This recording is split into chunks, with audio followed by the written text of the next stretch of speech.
Welcome, everyone, to the NoDQ.com live recap of AEW Dynamite's Title Tuesday.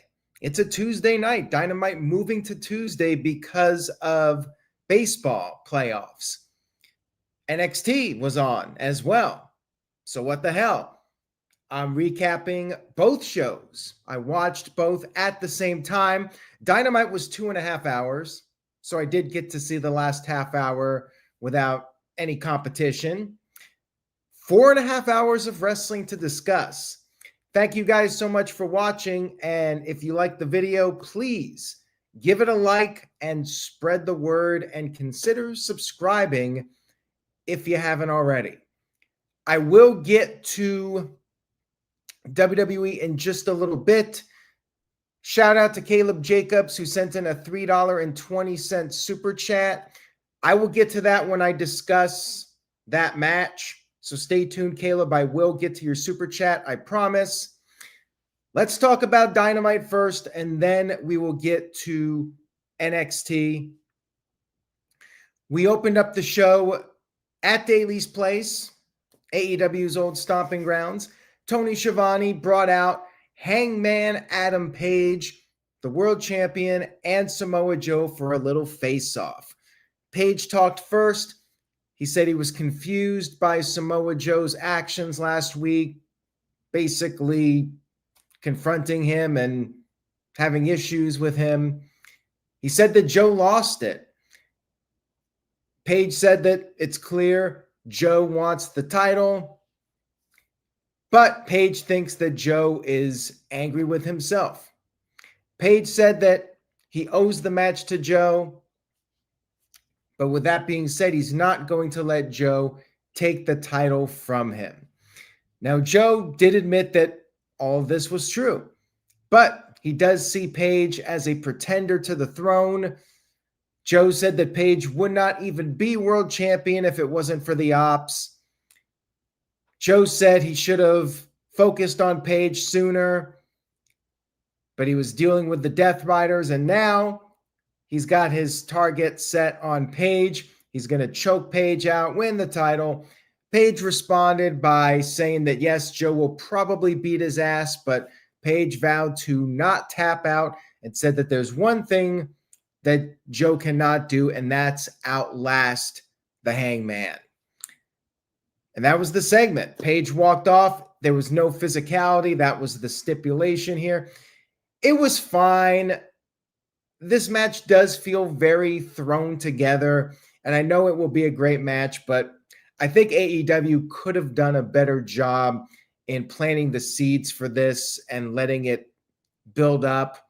It just feels like, wait a minute, we need an opponent for Page at Wrestle Dream. Well, let's just throw Joe in there. He can flip the switch and be a heel again. It just felt so out of nowhere. The promo didn't really do much. You know, they tried to explain that Joe was focused on the Death Riders and that took his eye off the world title, but didn't really work for me. Match should be really good, though. I'm sure it'll be very entertaining. It'll be a hell of a match. Segment was all right. We had the conglomeration backstage hyping up upcoming matches, including Kyle Fletcher versus Kyle O'Reilly, which we'll get to momentarily. We had Jon Moxley versus Tomohiro Ishii. So you know how this goes. This is every Ishii match you've ever seen. They exchange strikes. They're brawling on the outside. Ishii no-selling things after being sent into the ring post. Marina Shafir interfered. She gouged the eyes of Ishii. And Ishii got his nose busted up, but he kept fighting. Moxley, though, kicked out of Ishii's moves. And then Moxley hit a stalling pile driver to Ishii. Now, Ishii has the hard head. That's his gimmick, whatever. He pops right back up. Moxley gives him the curb stomp. Ishii kicks out. And then Moxley eventually gets him in the rear naked choke and gets the submission victory. Look, I get it. You want a good wrestling match on the show, but Ishii is a prelim wrestler. He's like opening match if he even gets on a pay-per-view. So for him to pop up from a pile driver, he is not Hulk Hogan. He is not Stone Cold Steve Austin or The Undertaker or Kane or even Hangman Adam Page. He's Ishii. He's a guy who was successful in Japan many years ago, but he's over the hill. And now you got him no-selling pile drivers and kicking out of curb stomps. Moxley should be wiping the floor with this guy. Just saying. That's my opinion. It's really a waste of time. But, you know, they got to have their good wrestling match, exchange strikes and all that stuff, and no selling and all that. I don't know. We had the Young Bucks backstage, and they wanted to speak with Tony Khan. They were knocking on his door, but nobody was answering. Remember, Tony Khan got beat up by the Young Bucks when they were at Daly's place a year and a half ago. So maybe that's why he didn't answer. Shout out to Teaching in Color X. Thank you for that. I appreciate it. For the super chat. Teaching in Color X says, before it's too late, I want to give Moxley his flowers. Moxley's great. I'm not denying that. Moxley has been like the guy to really carry AEW over the past 6 years. He's like AEW's Bret Hart.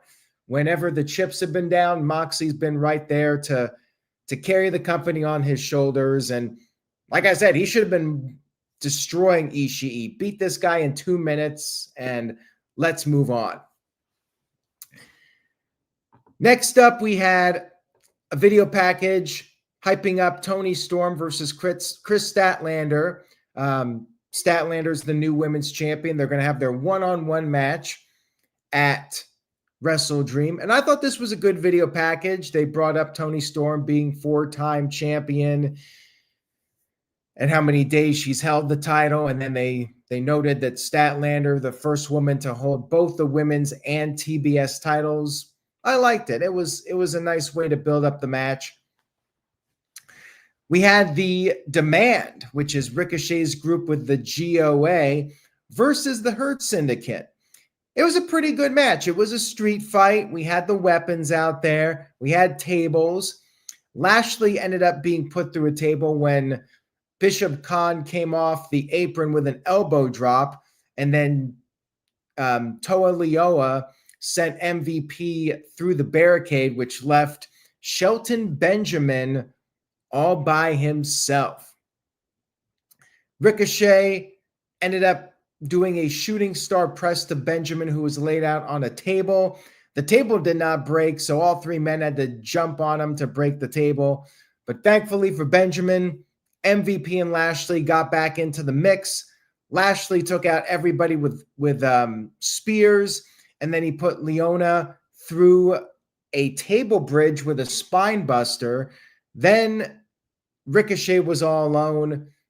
Benjamin gave Ricochet a German suplex through a table and got the 1-2-3 victory.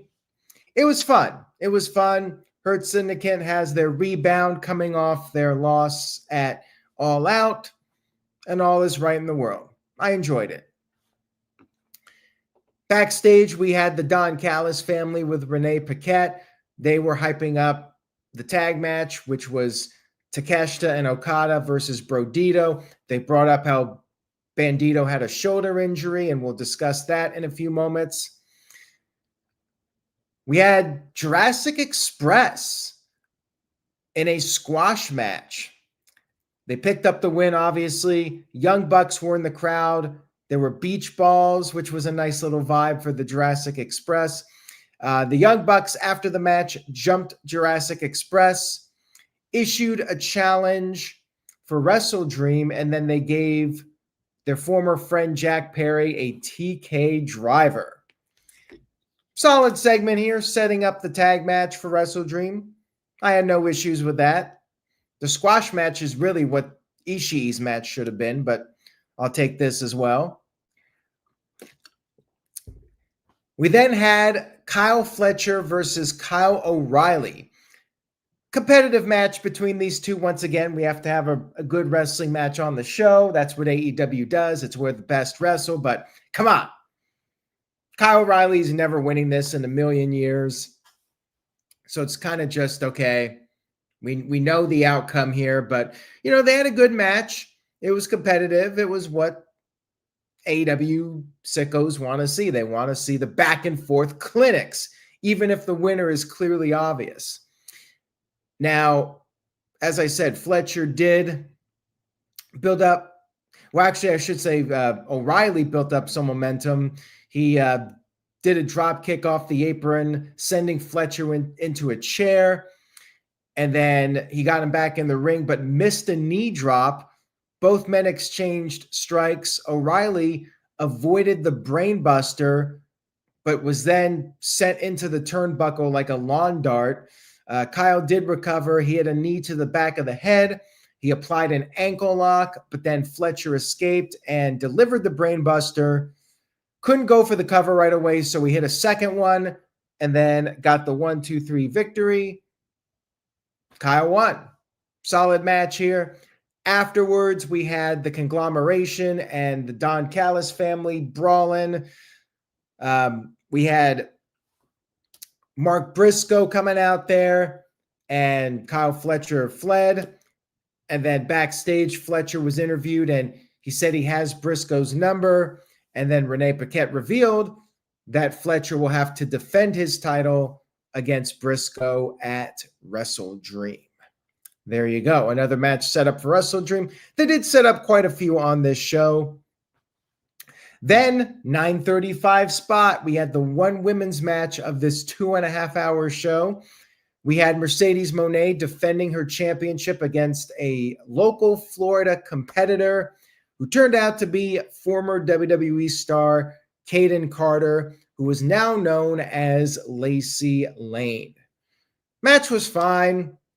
They gave Lacey a nice showing here. She did come close to beating Mercedes on a few occasions.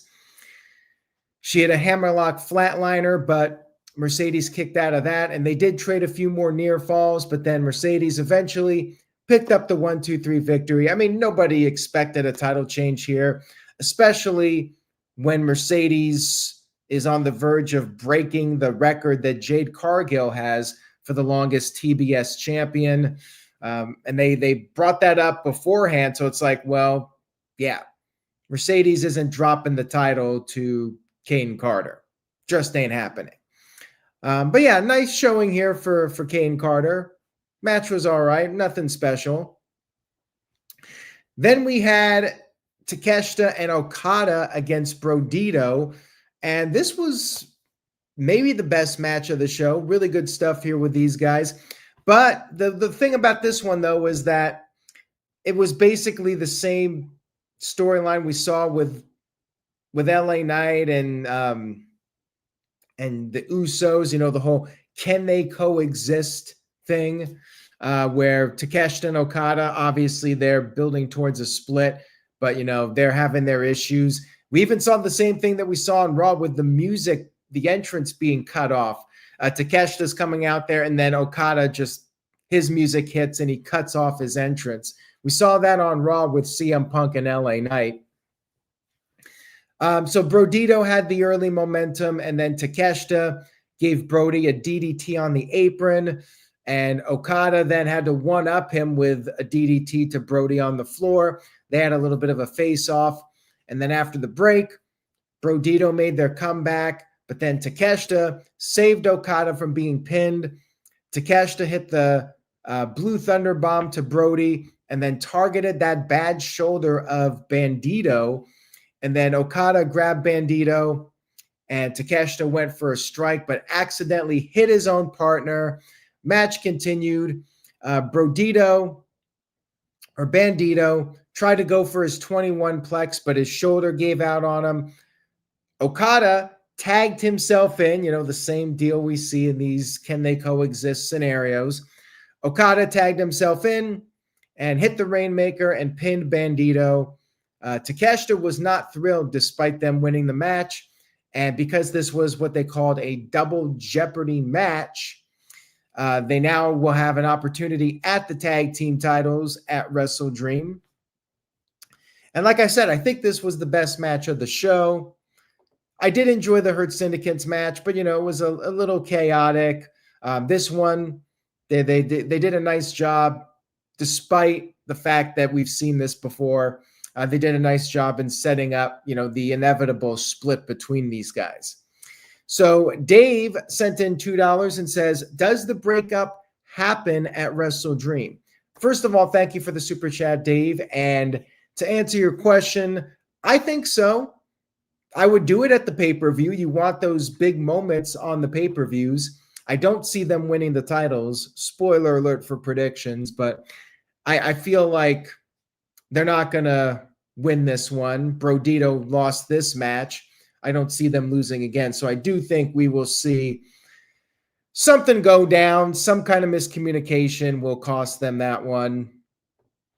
And we'll have that split. We had a backstage segment with Bandito. He was very upset. He said he wasn't making any excuses, but then Brody noted that they'll keep fighting, and they vowed to leave Wrestle Dream with the tag team titles. And there was also a couple more segments hyping up Collision. I guess they're doing Eddie Kingston versus the Beast Mordos. Mordos and Sammy Guevara cut this little backstage promo. Eddie Kingston is Mr. Collision now. Like, he can't even have a regular segment on Dynamite other than like a backstage little quick promo for Collision. Main event was Orange Cassidy versus Pac. Pac has a new singlet, new ring attire. They did some mat wrestling in the beginning. Pac still looks to me like the love child of Austin Aries and Wade Barrett. Pretty good match here. I don't think it was as good as their 2021, but still solid main event. Orange Cassidy did the Slumdog Millionaire on the floor, followed by a DDT. And then he laid out Pac on the timekeeper's table. He did his pocket dive, putting Pac through the table. And then back in the ring, he hit the orange punch, but Pac was able to get his foot on the rope. They then brawled in the stands, and Pac got the upper hand. He gave Orange Cassidy a tombstone pile driver in the stands, but then Darby Allin showed up, and he chained the foot of Pac into the guardrail. So Pac was trapped. His foot was chained to the guardrail. He somehow managed to break out of it and managed to beat the referee's 10 count. I would have been okay if he failed to beat the 10 count, just to say that, hey, we had a count out finish for once. It would have been a nice way to protect Pac a little bit. He beats the count, and Orange Cassidy immediately pins him. I would have preferred the count out, quite frankly. Also, it kind of made Darby look like a fool that his method to outsmart Pac didn't exactly work, but thankfully Orange Cassidy was a skilled enough wrestler to still be able to get the win. So I would have just stuck with the count out. Like, let him try to break out. He can't break out, and the referee counts 10. I think that would have been fine. I think they should have done that and not the breaking out and getting pinned. After the match, Darby went after Pac, and then the Death Riders showed up. But Darby got them to back off. He had a taser. Then he had a Molotov cocktail, which he was going to use, and security stopped him at the last second. It was quite the chaotic end. I have to say, I really liked the ending to the show with the Molotov cocktail. It was crazy. It felt like things were out of control a little bit.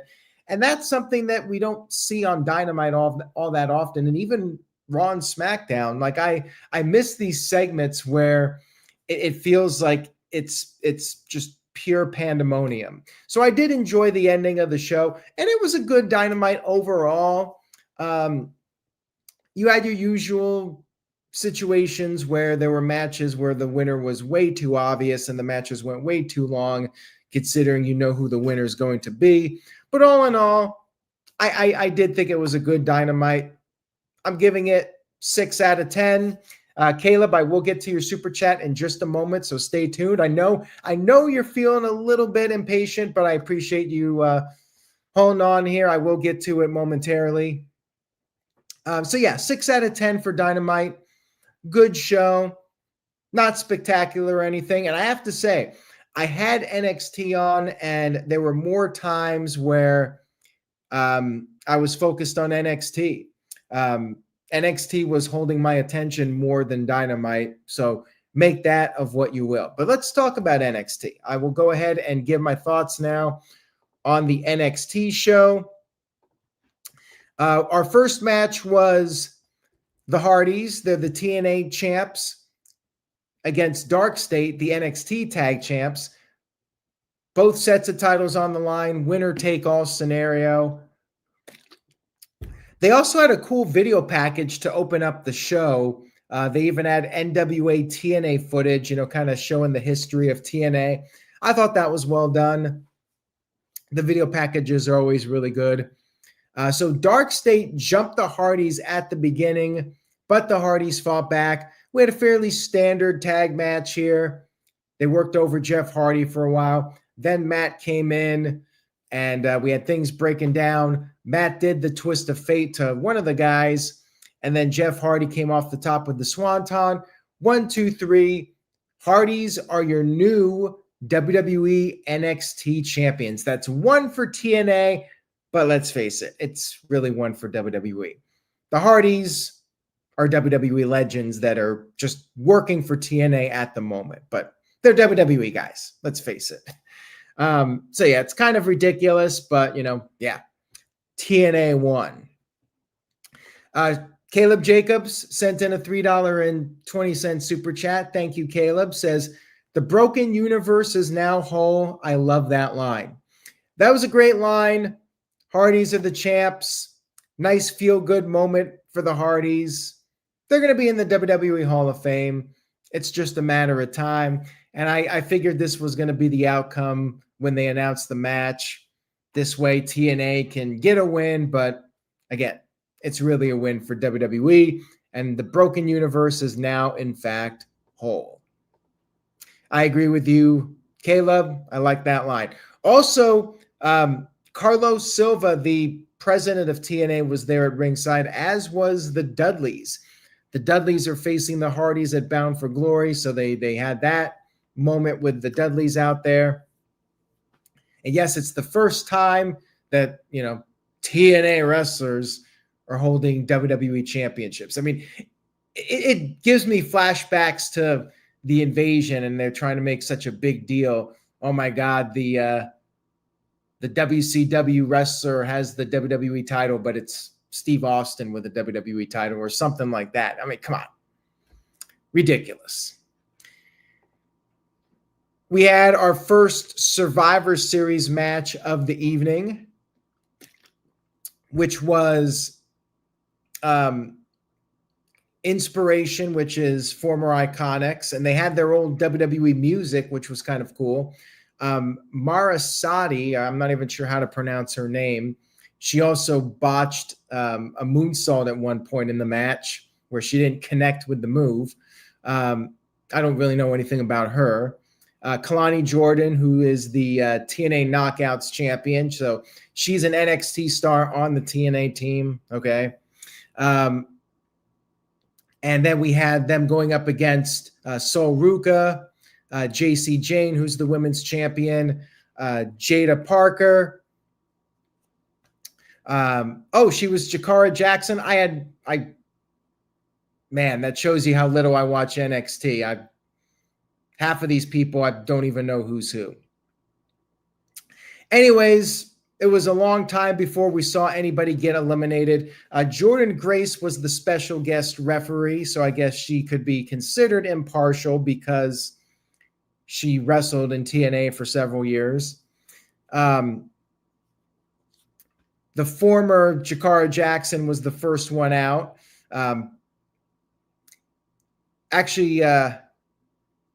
No, Jada Parker was the first one out, I should say. And then Sol eliminated eliminated her. Saudi, whatever her name is. Then Lola Vice pinned Cassie Lee. Then Peyton Royce was tapped out. And that left Kelani Jordan all by herself. And she had JC Jane beat, but the Iinspiration was still out there, and Jordan Grace was distracted. Kelani did manage to pin Lola Vice, and then Soul came in with the Soul Snatcher, which unfortunately it didn't look like that connected either. And then JC Jane tagged herself in, stole the pin. So the NXT stars won. Soul was not too amused that JC stole her pin. Kind of the same thing we saw in Dynamite with Takeshita and Okada. Match was all right, but a couple botches that were very noticeable in that one, but it was all right. We had Matt Cardona backstage with Ava, and Josh Briggs stormed in and wanted a match with Cardona. Cardona was hiding behind the door, and she did make the match for next week. Then we had Mustafa Ali versus Ethan Page. Ethan Page is your North American champion. This was a North American title match, and I thought this might have been the best match on either show. Ali was wrestling like rent was due. This was a guy that, to me, was trying to get rehired by WWE. He was working his ass off, taking some crazy bumps in this match. He was on fire in this one. He got sent into the corner very violently, and Ali got in a lot of moves on Page. He went for a cutter, but Page caught him. And then Ali countered the twisted grin. Then Ali sent Page to the outside, did this suicide dive that sent him over the announce table.